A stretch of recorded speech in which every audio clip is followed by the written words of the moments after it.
Now to clear the air, and as Republican candidates continue to falsely accuse the president of wanting to transform America into a European socialist state, I've been particularly surprised that they haven't targeted one of this country's most popular industries. An industry that has not only adopted the essential elements of socialism, but is proud of it. It's an industry in which all 32 franchises share profits for a common cause. This is no economic Darwinism, no survival of the fittest. This is actually designed to ensure an equality of product for all consumers, from California to Connecticut, or perhaps most relevantly from New York to New England. Yes, the industry, of course, is the National Football League. And when he was questioned about this apparent socialism, the head of the NFL was absolutely shameless. I mean, that's socialism, isn't it? It is a form of socialism, and it's worked quite well for us. The NFL has a $6 billion revenue share with the television networks, one of which, our own NBC, will televise this weekend's Ultimate Climax. And this game alone is expected to attract the highest audience in television history. So if this works for sport, why can't it apply to politics? Why can't the Republican and Democratic candidates for president each be allocated an equal dollar amount from a central pool of money?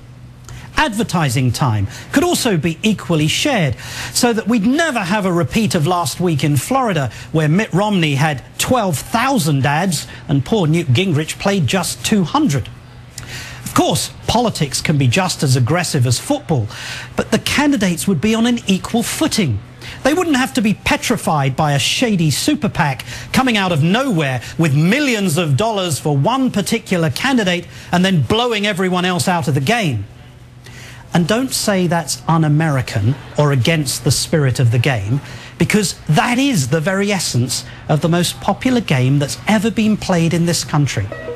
And this is probably why I've grown to love the game myself, because it means that fans from Minnesota to Manhattan, from Medford to Miami, can wake up at the beginning of a new season and genuinely believe that their team has a chance to be there on Super Sunday. That's the America that all of us love and want to see, even if it has been brought about by something that some people call socialism. So, go Pat. Go Pats? Who put that in the prompter? Thanks so much for watching. Dylan Radigan is in Washington this afternoon, and he'll take us forward. Dylan, it's all yours. Well said. I'm enjoying your sporting political metaphors. I spent much of my evening last night, Martin, fantasizing as to what a no-holds-barred, widespread drug consumption-based Olympics would look like in London. And I have to think we would probably lose a few people to heart attacks and stuff like that because of the drug abuse. But you could also probably get some really high scores. You get some massive scores, and the equivalent applies, as we were saying yesterday, to politics. It's all about the money, and we've seen the two big money men today, just now in Las Vegas. The great Donald J. Trump endorsing Mitt Romney. 2 millionaires, 2 peas in a pod, and that's how they roll. And that's how politics works here. Yeah, and not only that, it's a casino war. You got Shelley Adelson for Newt Gingrich and Donald Trump for Mitt Romney, and the rest of America can bugger off because it's an argument between 2 casino billionaires as to who's going to run the country. Mind your language. All right, well, I just said bugger. I'll talk to you next time.